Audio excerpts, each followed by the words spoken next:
Romanos capítulo 9, versículo 30. Vamos ler até o final do capítulo 10.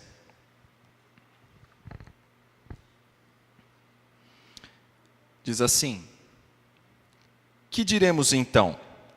Os gentios que não buscavam justiça, a obtiveram, uma justiça que vem da fé.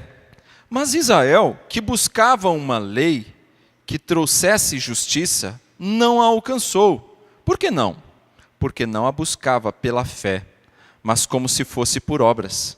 Eles tropeçaram na pedra de tropeço, como está escrito: Eis que ponho em Sião uma pedra de tropeço e uma rocha que faz cair, e aquele que nela confia jamais será envergonhado. Irmãos, o desejo do meu coração e a minha oração a Deus pelos israelitas é que eles sejam salvos. Posso testemunhar que eles têm zelo por Deus, mas o seu zelo não se baseia no conhecimento. Porquanto, ignorando a justiça que vem de Deus e procurando estabelecer a sua própria, não se submeteram à justiça de Deus. Porque o fim da lei é Cristo, para a justificação de todo o que crê. Moisés descreve desta forma a justiça que vem da lei. O homem que fizer estas coisas viverá por meio delas. Mas a justiça que vem da fé diz: Não diga em seu coração: Quem subirá aos céus, isto é, para fazer Cristo descer? Ou quem descerá ao abismo, isto é, para fazer Cristo subir dentre os mortos? Mas o que ela diz? Mas o que ela diz? A palavra está perto de você, está em sua boca e em seu coração, isto é, a palavra da fé que estamos proclamando. Se você confessar com a sua boca que Jesus é Senhor e crer em seu coração que Deus o ressuscitou dentre os mortos, será salvo. Pois com o coração se crê para a justiça e com a boca se confessa para a salvação. Como diz a Escritura: todo que nele confia jamais será envergonhado. Não há diferença entre judeu e gentios, pois o mesmo Senhor é Senhor de todos e abençoa ricamente todos os que o invocam. Porque todo aquele que invocar o nome do Senhor será salvo. Como, pois, invocarão aquele em que não creram? E como crerão naquele de quem não ouviram falar? E como ouvirão, se não houver quem pregue? E como pregarão, se não forem enviados? Como está escrito: Como são belos os pés dos que anunciam boas novas. No entanto, nem todos os israelitas aceitaram as boas novas. Pois Isaías diz: Senhor, quem creu em nossa mensagem? Consequentemente, a fé vem pelo se ouvir a mensagem, e a mensagem é ouvida mediante a palavra de Cristo. Mas eu pergunto: eles não a ouviram? Claro que sim. A sua voz ressoou por toda a terra, e as suas palavras até os confins do mundo. Novamente pergunto: será que Israel não entendeu? Em primeiro lugar, Moisés disse: Farei que tenham ciúmes de quem não é meu povo. Eu os provocarei a ira por meio de um povo sem entendimento. E Isaías diz ousadamente: Fui achado por aqueles que não me procuravam. Revelei-me àqueles que não perguntavam por mim.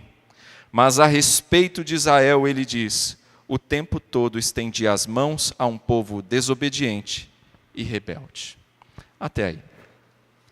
Meus irmãos, na última mensagem que trouxe aqui, nós terminamos falando sobre a incredulidade de Israel. E o texto continua falando sobre esse mesmo texto, sobre essa mesma mensagem.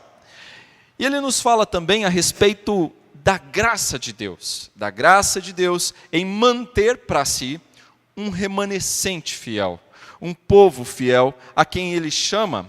Nós destacamos na semana passada o versículo 26, a quem ele chama de filhos do Deus vivo. Povo que procede de todas as partes, povo que é composto por judeus e também por gentios, não apenas judeus.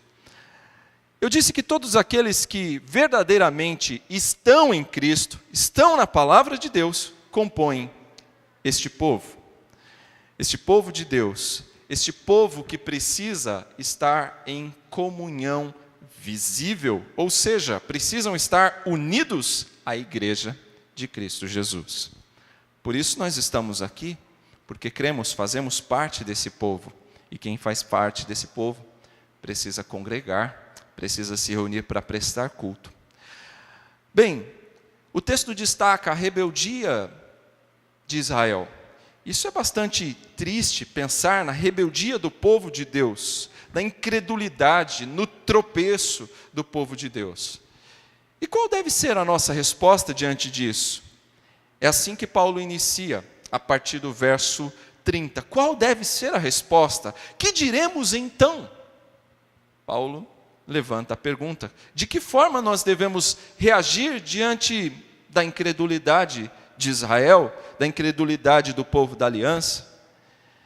Eu quero nesta noite enfatizar um ponto deste texto. Quero enfatizar o aspecto eleição versus missões, a doutrina da eleição e a responsabilidade missionária da igreja.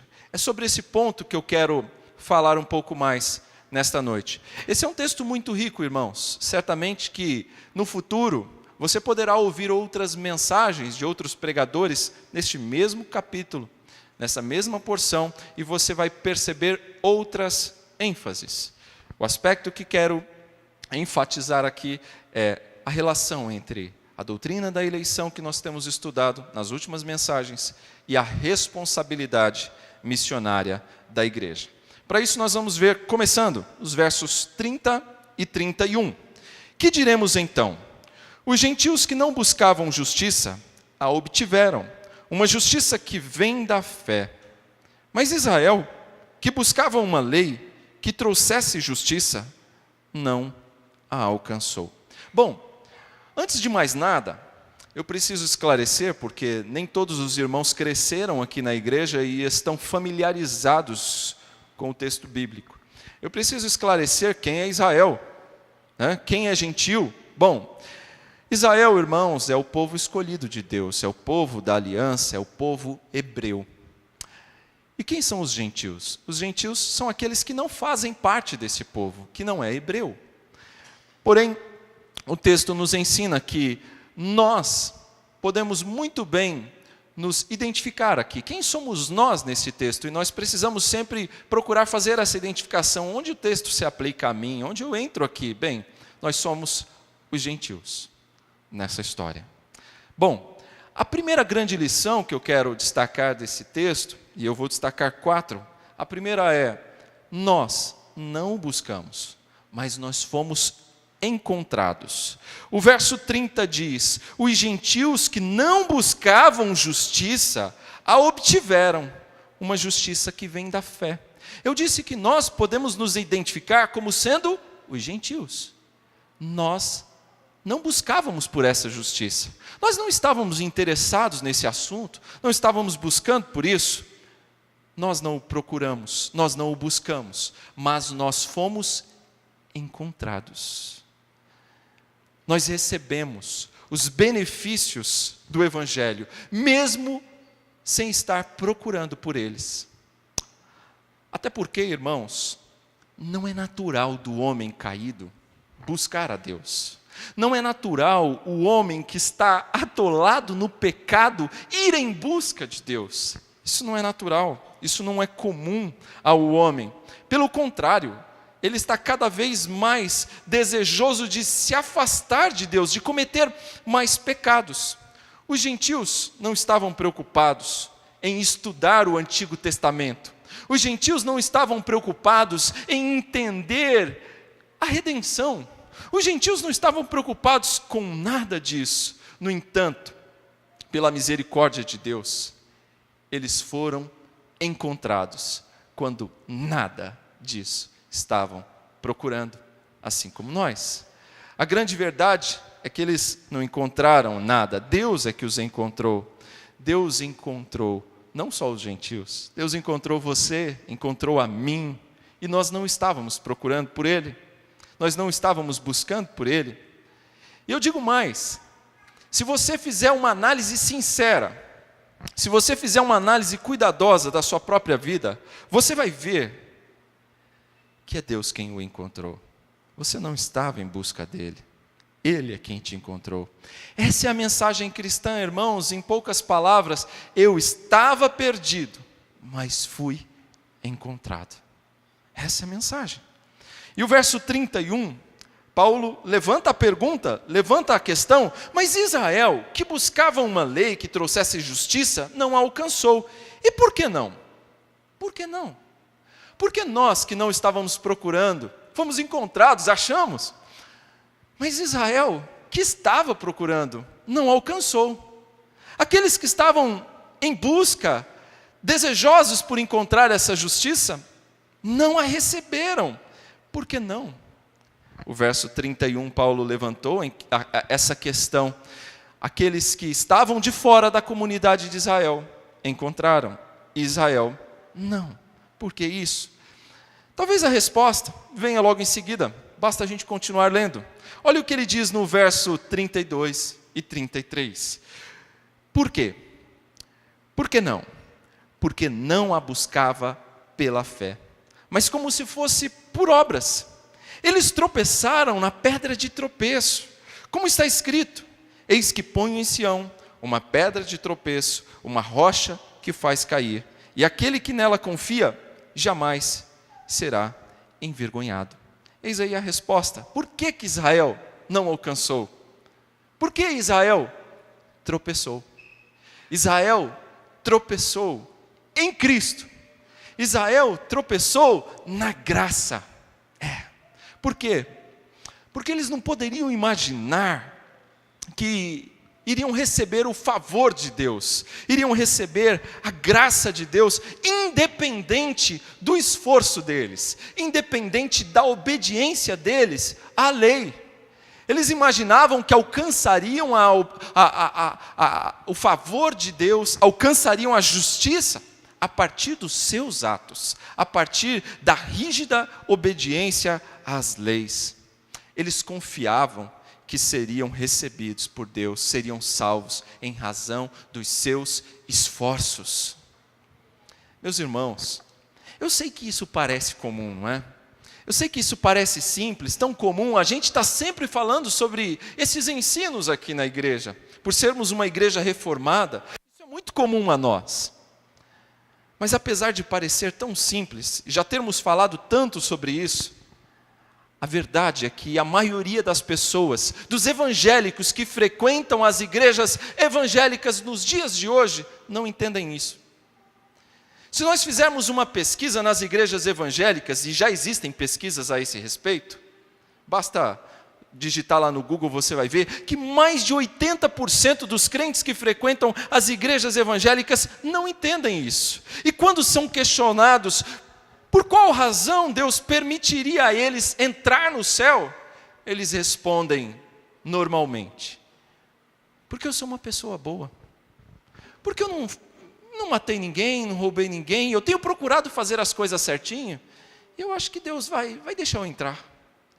É normalmente respostas assim que a gente escuta, muito embora a gente conheça que não é esse o real motivo pelo qual nós podemos ser recebidos por Deus. Não é essa a razão pela qual Deus vai deixar você entrar no céu dele. Não é essa. Qual é a razão então, irmãos? Por que Deus poderia permitir você entrar no céu dele hoje?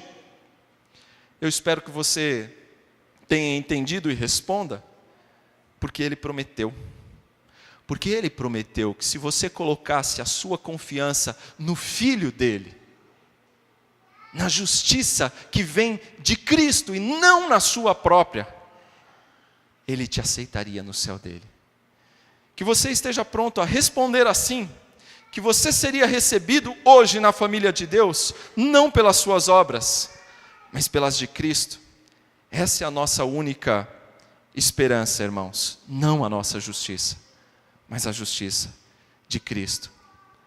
Essa tem sido, irmãos, a pergunta que Paulo vem levantando ao longo de toda a carta aos Romanos. Ao longo de toda esta carta, Paulo vem levantando essa questão. Não é em vão que constantemente eu daqui tenho falado a vocês a respeito da justificação pela fé. Pela fé em Cristo. Qual é a justiça que importa? Paulo está dizendo, qual é a justiça que importa? Qual é a justiça que justifica? Não é a nossa própria. Os judeus pensavam que era. Os judeus daquela época estavam pensando que que era a justiça deles.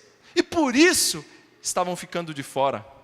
Enquanto os gentios, que simplesmente se agarraram pela fé à cruz, a Cristo, estavam entrando e sendo aceitos e recebidos na família de Deus. Isso trazia profunda tristeza ao apóstolo Paulo.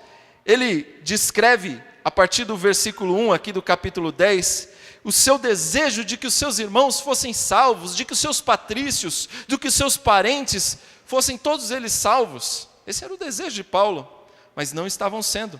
Por quê? Estavam tropeçando em Cristo, estavam tropeçando no Filho de Deus, estavam confiando na sua própria justiça, na obediência que eles tinham à lei, e estavam tropeçando na pedra de tropeço. E para entender melhor isso, eu preciso observar o verso 33 com atenção. Eis que ponho em Sião uma pedra de tropeço, e uma rocha que faz cair, e aquele que nela confia jamais será envergonhado. Quem é essa pedra de tropeço, na qual eles estavam, os judeus estavam tropeçando? É Cristo. Cristo é essa pedra. Jesus é a rocha, Jesus é a pedra. Os judeus tinham vergonha de um servo sofredor, os judeus tinham vergonha de Jesus, mas aqueles que colocaram a sua confiança nessa pedra, não tropeçaram. Aqueles que colocam a sua confiança nesta pedra, não serão envergonhados. Meus irmãos, nós não o buscamos, mas nós fomos encontrados. A segunda coisa que nós precisamos guardar desse texto, é que não basta ter zelo, é preciso ter entendimento. Aqueles judeus que estavam buscando a justiça pela lei, eram extremamente zelosos, mas zelosos sem entendimento. E Paulo passa a falar agora sobre isso no capítulo 10. Acompanhe aí. Irmãos, o desejo do meu coração e a minha oração a Deus pelos israelitas é que eles sejam salvos. Posso testemunhar que eles têm zelo por Deus, mas o seu zelo não se baseia no conhecimento. Paulo amava esses irmãos. Paulo reconhece aqui que eles eram zelosos. Os seus parentes, os seus irmãos, os seus patrícios judeus eram zelosos, eram cuidadosos, eram extremamente religiosos. Estavam ali pontualmente, estavam ali regularmente na sinagoga estudando a lei. Eram zelosos, sem dúvida alguma. Tinham zelo por Deus, mas este zelo estava firmado em um fundamento errado. Este zelo estava firmado em um fundamento equivocado. É como um prédio que tem 200 brocas, 200 fundamentos ali, mas todos eles de areia, todos eles falsos, ou seja, é um fundamento falso. Assim eram aqueles judeus zelosos, mas num fundamento falso, num fundamento errado. Era um zelo sem conhecimento, sem bom fundamento. Tinham zelo por Deus, mas era um zelo errado. Zelo errado, irmãos, faz com que a pessoa zelosa se transforme, sabe no quê? Num fanático. Gera fanatismo. E o que é alguém fanático? Alguém fanático é alguém que é extremamente determinado, zeloso, mas não sabe aonde está indo, não sabe pelo que está zelando, e se esforça cada vez mais, e redobra os esforços, mas não sabe onde vai chegar. Eram assim aqueles homens, aqueles judeus, a quem Paulo fala com tristeza, cheios de zelo, mas sem conhecimento. Para ilustrar isso, eu diria que, deixa eu pegar um exemplo meu. Eu me recordo uma vez que eu voltava de um trabalho evangelístico da igreja no interior de São Paulo, em Sarutaiá. Não sei quem conhece, é uma cidade pequena. E eu fui poucas vezes para aquele local. e eu voltava de noite, porque no dia seguinte, 5 horas da manhã eu tinha que estar no trabalho. Eu sabia que o tempo médio ali na estrada para chegar era de 4 horas a 4 horas e meia. Como eu viajaria de madrugada, 4 horas tranquilamente eu chegaria. Mas acontece que no meio da estrada tinha um desvio, e eu não sabia. E aquele desvio me jogou numa outra direção. E eu olhei aquela avenidona, eu falei, é aqui, aquela avenida limpa. E 120 por hora, a estrada podia andar 120, e eu falei, vou chegar em São Paulo em meia hora desse jeito. Zeloso ali, dirigindo, atento, cuidadoso, a 120 por hora. Quando então, eu esperando chegar uma placa falando que eu estava em São Paulo, aparece uma, Piracicaba. Falei, meu Deus, onde eu fui parar? Nunca vi em Piracicaba. Ou seja, estava dirigindo bem, rápido, corretamente, obedecendo a sinalização, mas acontece que eu estava na direção errada. Era para o outro lado que eu tinha que ir. Eu tomei a estrada para o lado errado. É assim, zelo cego. É alguém que está correndo bem, mas na direção oposta. É zelo cego. E não adianta zelo cego. Paulo está dizendo, não basta ter zelo, é preciso ter entendimento. Não adianta ser bem devoto, mas ao Deus errado. Adianta alguma coisa? Não adianta nada. Não é suficiente ser religioso. Até porque, se nós formos lembrar bem, no tempo de Jesus, quem eram as pessoas mais religiosas? Quem eram os homens mais zelosos na época do início do ministério terreno de Cristo Jesus, irmãos? Quem eram? É esses mesmos, os fariseus e os escribas. Eram os mais zelosos, eram homens extremamente consagrados, homens que estavam buscando verdadeiramente a justiça. Mas o que eles fizeram quando essa justiça de Deus apareceu? Eles o mataram. Foi isso que eles fizeram. Eram homens zelosos, mas sem o entendimento. Estavam buscando justificação por suas obras. E então, por buscar justificação nas suas obras, eles tropeçaram na pedra de tropeço. Eles tropeçaram em Jesus. Não era necessário eles trazerem obras em suas mãos e colocarem diante de Deus. Está aqui, Senhor, foi tudo isso que eu fiz. Agora eu posso entrar? Não era necessário trazer nada em suas mãos. O que eles precisavam era simplesmente dizer, Senhor, estamos de mãos vazias, mas nós nos agarramos à tua cruz. Só isso, mais nada. É na cruz que eu confio e não nas obras. Era isso que eles precisavam, mas não foi isso que fizeram. Eram homens zelosos, mas não com sabedoria e entendimento. Irmãos, confiar em Deus, descansar em Deus, descansar na sua justiça, não é algo natural ao homem. O verso 3 diz, porquanto, ignorando a justiça que vem de Deus e procurando estabelecer a sua própria, não se submeteram à justiça de Deus. Você pode pensar, mas que judeus teimosos?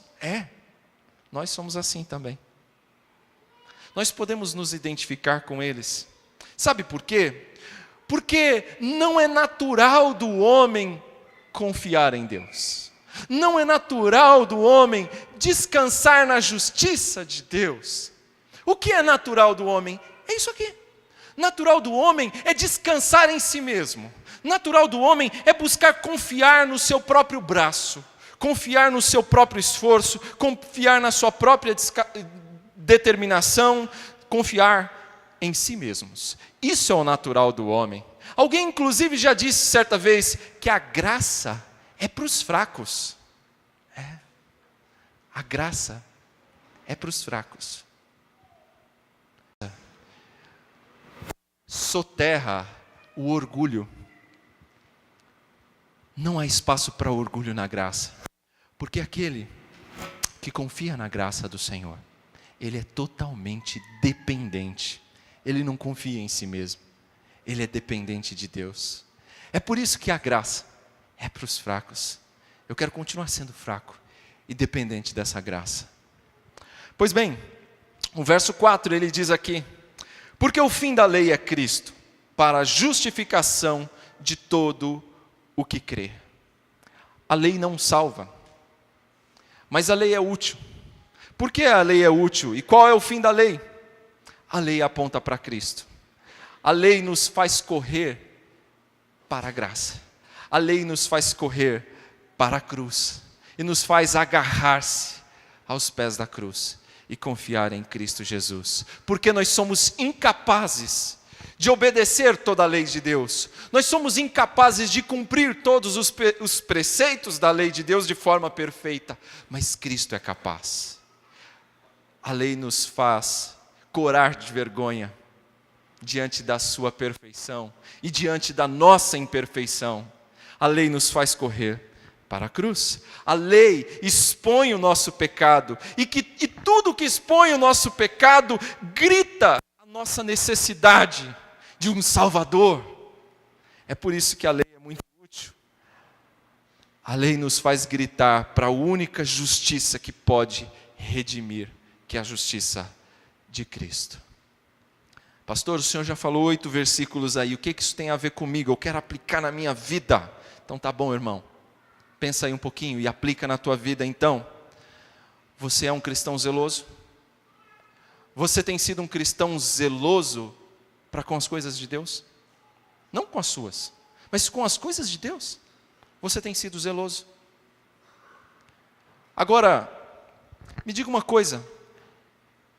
O teu zelo é direcionado pela palavra de Deus? Porque não adianta zelo cego. O nosso zelo precisa de ser direcionado pela palavra de Deus.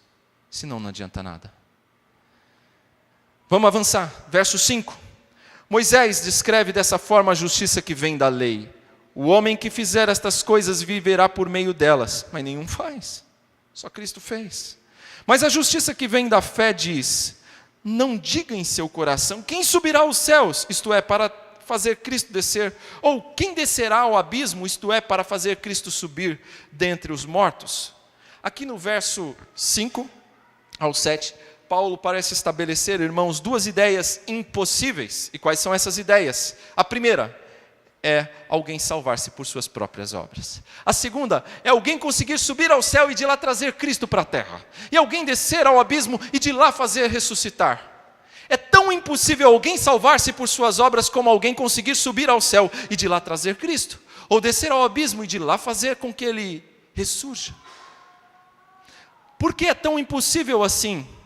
É impossível assim ao homem. Nós não temos poder para subir ao céu e trazer Cristo de lá. Nós não temos poder de descer ao abismo e de lá retirar alguém que morreu e fazer ressurgir dos mortos. Nós não temos poder para isso.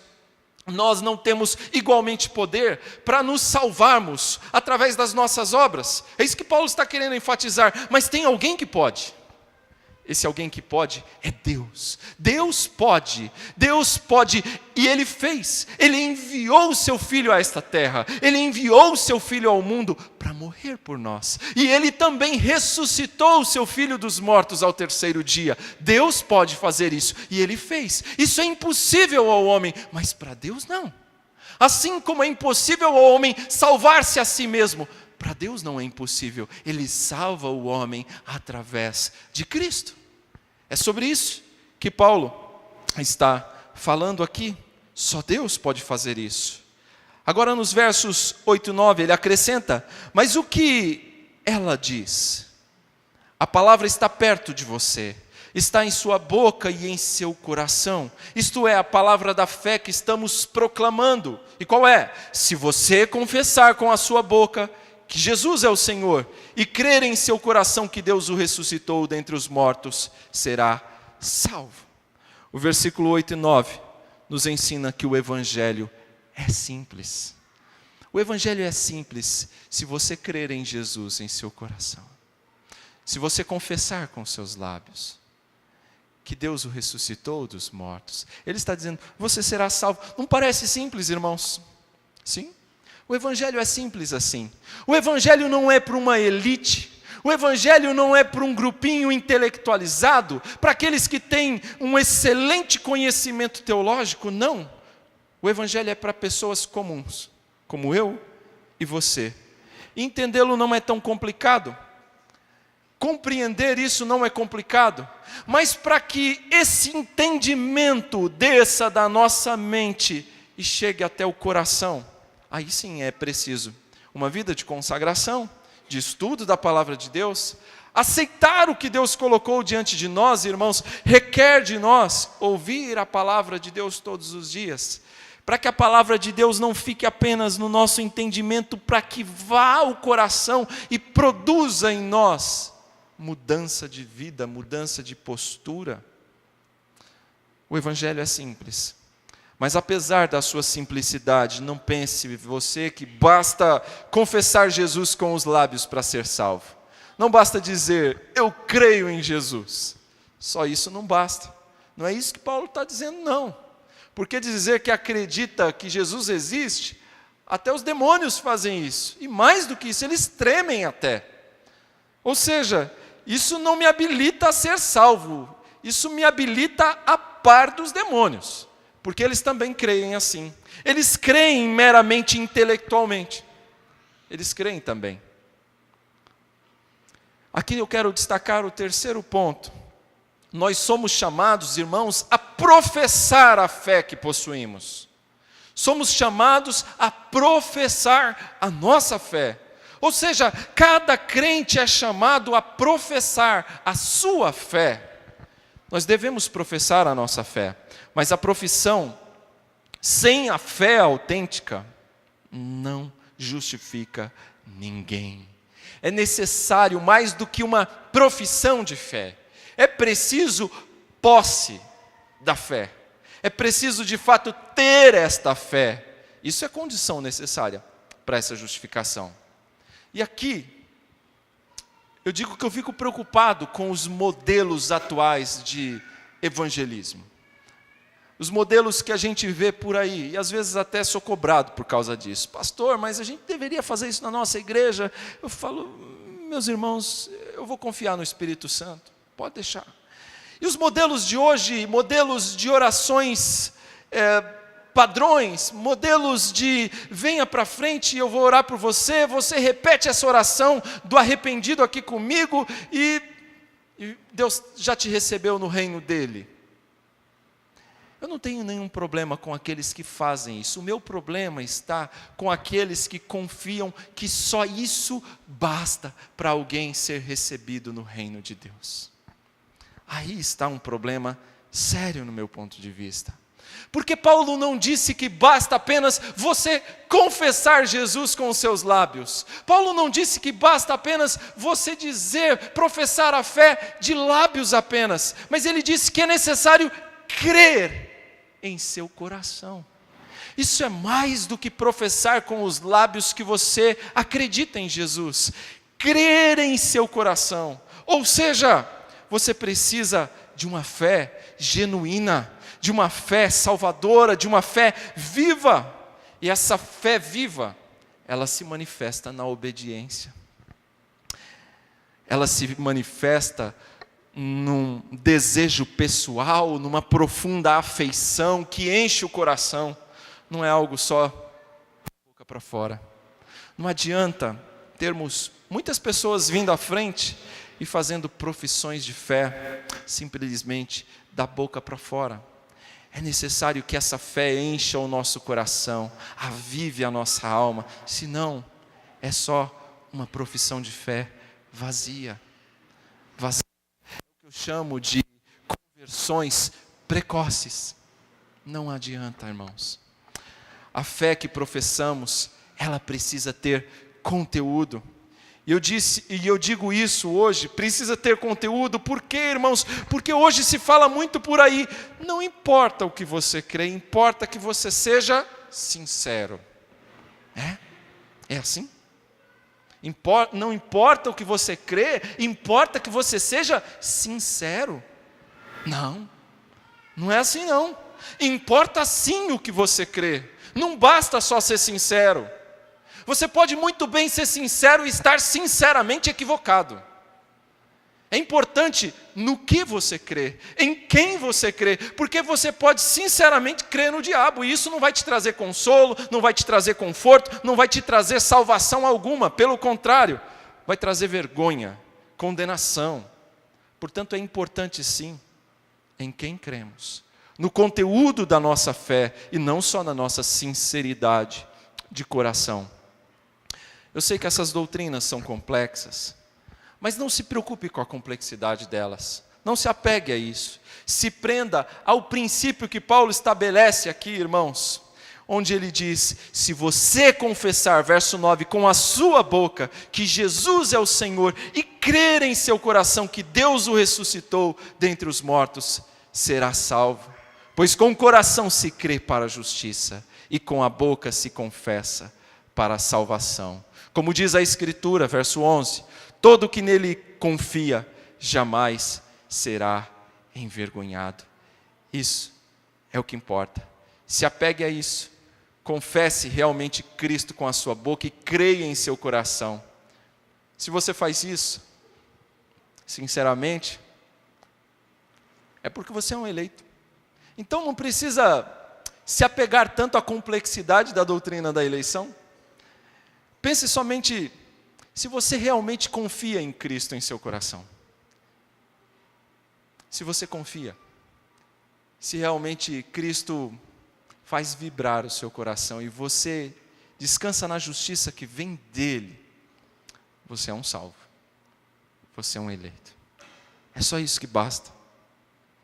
No verso 12, Paulo diz: não há diferença entre judeus e gentios, pois o mesmo Senhor é Senhor de todos, e abençoa ricamente todos os que o invocam, porque todo aquele que invocar o nome do Senhor será salvo. Opa, pastor, peraí, então é simples, para ser salvo basta na hora H gritar: Jesus me salva. Foi assim com o ladrão da cruz? Não foi bem assim. E não basta, não é isso que Paulo está dizendo aqui, não basta gritar: Jesus me socorre, Jesus socorro, Jesus me salva. Não é isso que Paulo está dizendo. Paulo não está dizendo que usou a palavra certa, a palavra mágica, será salvo. Não é isso não, irmãos. É preciso um chamado que sai do coração, tem que ser autêntico, tem que ser verdadeiro, tem que confiar de verdade. Não é um apelo simplesmente, não é algo mecânico. Se fosse assim, todo mundo seria. Ora, não é isso que Paulo está dizendo. Paulo está dizendo que esse clamor por socorro, esse pedido pela graça de Cristo tem que partir das entranhas, tem que partir do coração, tem que ser genuíno, tem que ser verdadeiro, senão é só mais uma frase vazia. Paulo não para por aí. Os versos 14 e 15, ele diz, agora ele faz uma sessão de perguntas. Como, pois, invocarão aquele em quem não creram? Ora, como é que alguém vai clamar por Jesus? Vai pedir por Jesus se ele não crê? Mas como, pois, invocarão aquele em que não creram? E como crerão naquele de quem nada ouviram falar? E como ouvirão se não houver quem pregue? E como pregarão se não forem enviados? Como está escrito, como são belos os pés dos que anunciam as boas novas. Nessa série de perguntas que Paulo faz aqui, irmãos, ele está relacionando essa doutrina que ele explicou até agora, a doutrina da eleição e o chamado missionário da igreja. Ele relaciona a eleição e missões nessa passagem. Irmãos, aqui vale a pena a gente pensar um pouco sobre aquela pergunta que certamente você já ouviu ou você já a fez. E qual é essa pergunta? A pergunta é bem simples. Pastor, se todos os eleitos serão necessariamente salvos por Deus, por que então eu preciso me envolver com evangelização e missões? Ora, Deus vai salvá-los mesmo, independente de mim. Por que então eu tenho que me envolver com evangelização e missões? Você já se fez essa pergunta? Já fizeram ela para você? E aí? O que você disse? Como é que você respondeu? Ah, pastor, essa é fácil. Eu já li na Bíblia, eu conheço as Escrituras, e a Bíblia nos diz que Foi Jesus que nos mandou evangelizar. Foi Jesus quem nos mandou se envolver com missões. Portanto, eu tenho que obedecer, porque Jesus mandou. É verdade. Isso é verdade. Mas é só essa a razão? É só essa a razão pela qual você deve se envolver com missões? É só essa a razão pela qual você deve evangelizar? Ah, pastor, tem mais uma. Deus sabe quem são os eleitos. Eu não sei. E Ele falou que eu tenho que levar a mensagem para todos. E Ele vai salvar os eleitos dele. É verdade isso. Ele sabe e eu não sei. Por isso eu tenho que fazer missões. Eu tenho que evangelizar. Ele sabe, eu não. É verdade. Mas é só essa a razão? É só por esse motivo que eu devo levar a mensagem a todos? Não há algo mais aí? E aí nós chegamos ao nosso último ponto de hoje. Temos o privilégio de participar do projeto de salvação de Deus. Envolver-se com evangelização, envolver-se com missões, é um privilégio que Deus nos dá. É um dos maiores privilégios que Deus dá à sua igreja. Meus irmãos, Deus poderia ter anunciado dos céus. Deus poderia ter gritado das nuvens. Deus poderia ter mandado os anjos. E aliás, os anjos almejavam por isso. Deus poderia muito bem ter feito de outras formas. Mas Ele não fez. Ele escolheu fazer a sua obra, salvar os seus eleitos, através da loucura da pregação. E Ele faz isso através de vasos de barro, como eu e você. Ou seja, Deus escolheu colocar o tesouro precioso em vasos de barro. Isso é maravilhoso. Isso é um privilégio indescritível que a igreja possui. Deus nos deu esse privilégio de participar no seu maravilhoso projeto de salvação, que Ele planejou desde a eternidade, desde antes da fundação do mundo. E Deus nos envolveu nesse projeto, usando a nossa vida como instrumentos nas suas mãos. É um privilégio, irmãos. Não é só porque Jesus mandou. É um privilégio para nós. É certo que muitos de nós não percebem a alegria desse privilégio. É certo que muitos de nós estão pensando: pastor, isso é para os bons pregadores, para os evangelistas. Esses sim são homens indispensáveis. Não é. Não existem homens indispensáveis. O cemitério está cheio deles. Deus não precisava de homens indispensáveis. Aliás, homens como Jeremias, homens como Isaías, homens como Paulo não foram indispensáveis, mas Deus, pela sua graça, resolveu usá-los. E nós também não somos indispensáveis, mas Deus, pela sua graça, nos vocaciona, nos capacita, nos reveste, nos enche de dons, nos dá do seu Espírito, nos prepara para servi-lo. Muito embora Ele não precisava de nós, mas Ele faz tudo isso por nós, nos dá esse privilégio tão grande. De que maneira nós vamos responder a tudo isso, irmãos? Deve ser com serviço, com dedicação, com dedicação. Bom, o verso 15 ele fala: mas como é que pregarão se não forem enviados? E aqui, Paulo toca num ponto importante. Ele fala: como pois invocarão aquele em quem não creram? É a primeira pergunta que ele faz. E como crerão naquele de quem nada ouviram falar? E como ouvirão, se não houver quem pregue? Vamos explicar um pouquinho isso aqui? Meus irmãos, acreditar é certo que é uma pré-condição para invocar a Jesus. Ninguém vai invocar a Jesus se não acreditar que Ele é poderoso para salvar, se Ele é poderoso para resolver o seu problema diante de Deus. Então só vai invocar quem tem esse conhecimento, quem crê dessa forma. Mas como vai crer se nunca ouviu falar dele? Como vai crer se não teve nenhuma informação a respeito dele? Como é que você só vai clamar, pedir por algo, chamar por alguém se você confia? Se o seu cano entupiu, você não vai chamar o doutor Saulo para resolver. Você vai chamar ele se você precisa de um advogado.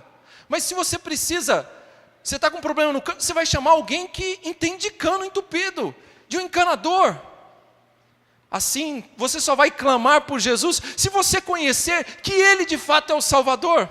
Se você assim o crer. E para isso é preciso informação. Nós precisamos de informação. A fé exige a informação. E o texto diz o quê? Que a fé vem pelo ouvir. E o ouvir o quê? A palavra de Deus. E a palavra de Deus fala a respeito de quem? De Cristo Jesus. É por isso que é ordenado para a igreja ir por todo o mundo e anunciar a mensagem clara do Evangelho que salva pecadores. É por isso. O versículo 15, ele vai levantar a questão do envio. E como pregarão se não forem enviados? A palavra enviar, em latim, significa missia, da qual vem a palavra missões. Ou seja, os missionários são enviados. Aqueles que estão em missão são enviados. Vemos na Bíblia, irmãos, Deus continuamente, principalmente no Antigo Testamento, Deus continuamente levantando profetas e enviando para o meio do seu povo para levar a sua mensagem. Deus está continuamente levantando e enviando homens. Assim também nos nossos dias. Mas há um detalhe: os missionários não podem ir se não forem enviados. Eles irão à medida que há alguém que os sustente e os envie. Nem todos aqui na igreja foram chamados para ser missionários. Certamente poucos aqui foram chamados para ser missionários. Mas uma coisa é certa: todos nós aqui fomos chamados para nos envolver com missões. Todos nós fomos chamados para orar pelos missionários. Todos nós fomos chamados para contribuir com a obra missionária. Todos nós, sem exceção. Ou seja, essa tarefa é para toda a igreja de Jesus. Todos nós temos a responsabilidade de garantir que a obra missionária continue. Nós não podemos aceitar que um missionário voltou do campo, deixando lá irmãos necessitando de um apoio pastoral, de um cuidado, necessitando da palavra. Voltou porque não tem como se sustentar lá. É responsabilidade nossa. É responsabilidade da igreja do Senhor Jesus enviar e manter os seus missionários. Eu posso não ter sido chamado para ser um missionário, eu posso não ter a vocação para estar numa outra terra, numa outra cultura e lá plantar uma igreja ou pregar o evangelho para pessoas de uma outra cultura. Pode ser que eu não tenha esse chamado, mas eu tenho chamado para contribuir, para orar pelos missionários, para apoiar os missionários. Esse chamado é para todos nós. E essa tarefa, meus irmãos, essa tarefa, ela é preciosa aos olhos do nosso Deus. E eu gosto muito da Ara nesse aspecto do verso 16. Ela fala: quão formosos são os pés daqueles que anunciam as boas novas, citando o profeta. Paulo está dizendo quão belos, usando aqui a NVI, ele vai dizer no versículo 16, pois Isaías diz, aliás, voltando um pouquinho, versículo 15, como está escrito, como são belos os pés dos que anunciam boas novas. Por quê? Os pés dos que anunciam as boas novas são formosos. Não se engane aí não, tá? A formosura não está fisicamente nos pés. Não é porque fez as unhas, não é nada disso. A formosura está na missão que desempenham. A formosura está na mensagem que levam, no que proclamam, no que fazem diante de Deus. A formosura está diante de Deus na grandeza da missão, no tesouro que carregam. A formosura está na mensagem que levam. É formoso aos olhos de Deus e é formoso aos olhos daqueles que recebem essa mensagem. Meus irmãos, eu sei que quem salva é o Senhor, mas eu sou muito grato por aquele que levou a mensagem até mim, que foi instrumento de Deus para trazer a palavra dele até a mim, pelos pés formosos daquele que me evangelizava todos os dias. Eu não vou ficar falando o nome dele, senão ele vai ficar envergonhado. Mas veja, eu sou grato a Deus e serei grato pelo resto da minha vida, pelos pés formosos que levaram a mensagem para mim. Quão formosos, quão belos são os pés daqueles que anunciam as boas novas. Paulo chega à parte final do texto, versículo 16. No entanto, nem todos os israelitas aceitaram as boas novas, pois Isaías diz: Senhor, quem creu em nossa mensagem? Poucos. Consequentemente, a fé vem pelo se ouvir a mensagem, e a mensagem é ouvida mediante a palavra de Cristo.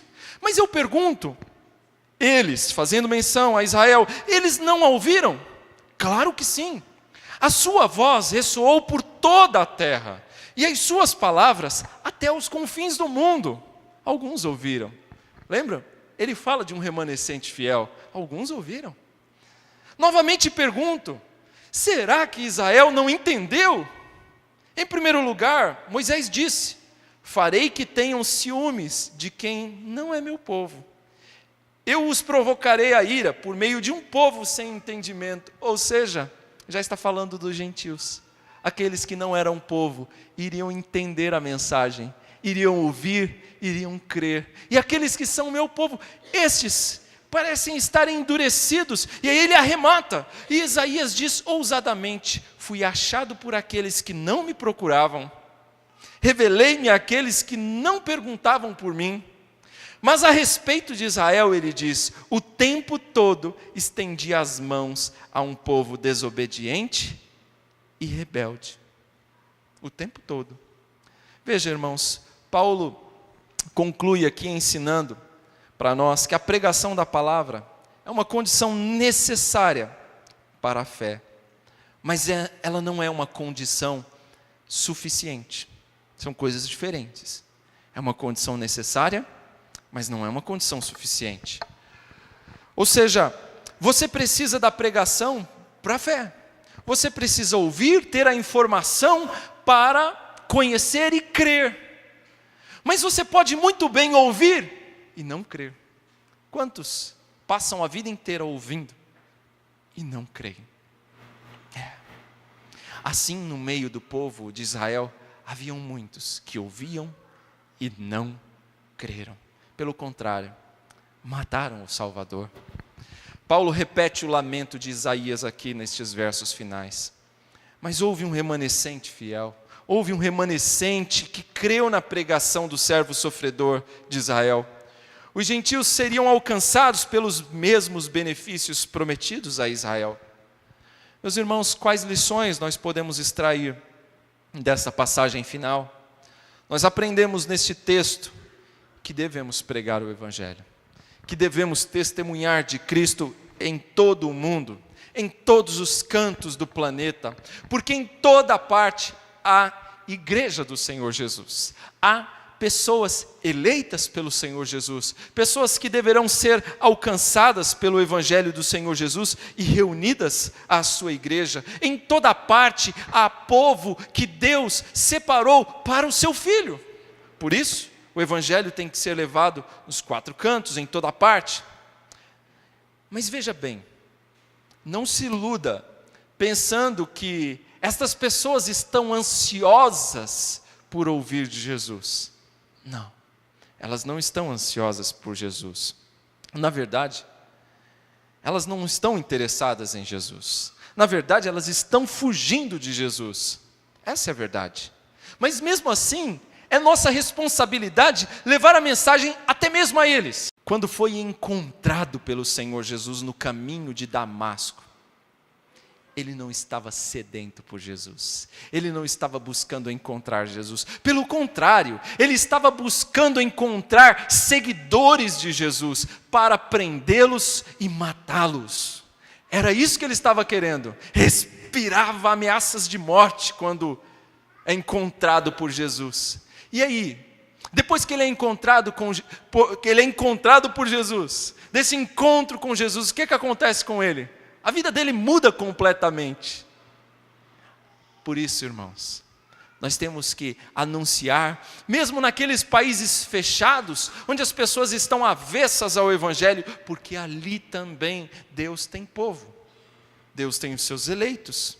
Nós temos que anunciar ali também, porque ali Jesus vai reunir a sua igreja. Meus irmãos, eu também não procurava por Jesus. Quando eu fui encontrado por Jesus, eu não tinha o menor interesse por redenção. Na verdade, eu nem sabia o que era isso. Mas quando Jesus me encontrou, eu passei a ter o maior interesse por Ele. Eu quis ter o máximo possível de informações a respeito dEle. Eu quis ir para a igreja para aprender cada vez mais sobre Ele. Eu quero ir para a igreja cada vez mais para adorá-lo. Porque agora eu entendo. Porque agora eu realmente o conheço melhor. Um pouquinho melhor. Por isso, agora sim eu tenho desejo por Ele. Mas antes eu não tinha. As pessoas lá fora que não conhecem Cristo não têm desejo por eles. Mas nós é que somos os pés que devem falar para eles, testemunhar para eles sobre Jesus. O último versículo, onde ele diz: o tempo todo estendi as mãos a um povo desobediente e rebelde. Nós vemos aqui a paciência de Deus para com esse povo, irmãos. E a paciência de Deus é algo maravilhoso. Mas escute bem. Se você tem se posicionado como Israel, como um teimoso, como uma teimosa, paciência tem limite. Pensa nisso. A paciência de Deus também tem limite. Eu quero encerrar perguntando a você: qual o seu envolvimento com a obra missionária? O quanto você está envolvido com missões? O quanto você tem se esforçado? O quanto você tem se dedicado para que as pessoas à sua volta conheçam sobre Jesus? Conheçam a graça de Cristo? Eu confesso que eu tenho feito tímidos esforços, lá onde moro, para fazer amizade com os meus vizinhos, para poder falar da graça de Jesus para eles. Eu preciso fazer mais. Nós precisamos fazer mais. O tema do nosso ano é: somos cooperadores. Nós queremos ser cooperadores. E se nós não nos abrirmos para alcançarmos as pessoas que estão aí fora, sem Jesus, não seremos cooperadores. Mas Deus nos deu o privilégio de sermos cooperadores. Ele não precisava, mas Ele nos dá esse privilégio precioso. Então, meu irmão, minha irmã, se envolva. Se envolva mais com missões. Se envolva mais na evangelização. E não estamos falando de projetos maravilhosos, fabulosos, não, coisa simples. Fala com o seu vizinho, fala com aquele teu familiar, testemunha da graça de Jesus que alcançou a tua vida, fala o que Jesus fez na tua vida, dá seu testemunho, é simples assim. E deixa, e confie que o restante é com o Senhor, é Ele quem vai completar a obra. Amém? Que Deus, pois, nos abençoe e nos faça realmente cooperadores zelosos, com